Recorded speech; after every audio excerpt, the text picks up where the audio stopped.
পাবনার ঈশ্বরদীর ঐতিহ্যবাহী সারাঘাটে উদ্বোধন হল বহুল প্রতীক্ষিত নতুন পর্যটন পয়েন্ট সাঝের মায়া আই লাভ ঈশ্বরদী।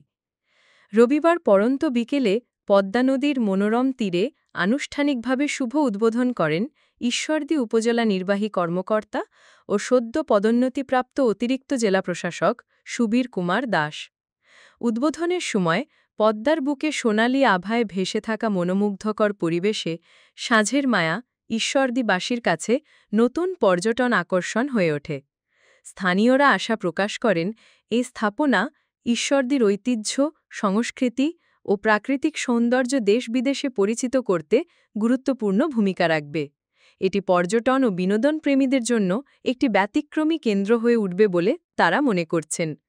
অনুষ্ঠানে উপস্থিত ছিলেন নবাগত সহকারী কমিশনার ভূমি আসাদুজ্জামান সরকার, প্রাণী সম্পদ কর্মকর্তা আকলিমা খাতুন, সিনিয়র মৎস্য কর্মকর্তা আব্দুর রহমান, কৃষি কর্মকর্তা কৃষিবিদ আব্দুর মমিন সহ উপজেলা প্রশাসনের বিভিন্ন কর্মকর্তা।